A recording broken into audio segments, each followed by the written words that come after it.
বাচ্চাদের প্রায় সকলেরই সামার ভ্যাকেশন কিন্তু শেষ হয়ে গেছে। এবারে মাদের চিন্তা শুরু হয়ে গেছে কি দেব বাচ্চাদের টিফিনে। তাই আর চিন্তা না করে মাত্র 5 মিনিটে বানিয়ে নিন এই রেসিপি। খেতে লাগে দুর্দান্ত, আর বাচ্চারা কিন্তু ভীষণ মজা করে খায় এই রান্নাটা। তাই পুরো রেসিপিটা আপনারা মন দিয়ে দেখে নেবেন। এখানে দেখুন আমি 2 পিস ব্রেড নিয়েছি, মধ্যিখান দিয়ে স্কোয়ার করে কেটে নিয়েছি ব্রেডটাকে। এবারে চলুন সবজিগুলোকে সব দিয়ে দিচ্ছি একটা বোলের মধ্যে। পেঁয়াজ, কাঁচা লঙ্কা, ক্যাপসিকাম, টমেটো আর ধনেপাতা কুচি, পরিমাণ মতন লবণ আর টেস্টের জন্য একটু গোলমরিচ। তার মধ্যে দিয়ে দিলাম মাত্র একটা ডিম।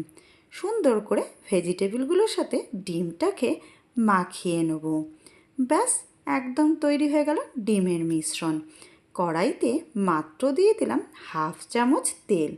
এবারে কেটে রাখা ব্রেডটাকেও দিয়ে মধ্যিখানে স্কোয়ার অংশটাতে দিয়ে দিচ্ছি ভেজিটেবল আর ডিম দিয়ে যে মিশ্রণটা তৈরি করে রেখেছি সেটাকে।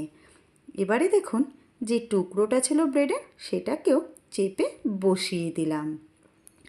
গ্যাসের ফ্লেমটাকে মিডিয়ামে রেখে খুব ভালো করে 5 মিনিট চেপে চেপে দুদিক ব্রাউন করে ভেজে নিলাম। আপনারা চাইলে তেলের বদলে বাটারেরও ব্যবহার করতে পারেন। তাই বলেছিলাম না মাত্র 5 মিনিটে তৈরি হয়ে যাবে, আর ভেজিটেবলও কিন্তু বাচ্চাদের সুন্দরভাবে খাওয়া হয়ে যাবে। মাদের খাটুনিও ভীষণ কম হবে। তাই অবশ্যই আপনারা ট্রাই করবেন এই রেসিপিটা। যদি ভালো লাগে কমেন্টে আমাকে জানাবেন কেমন হয়েছে।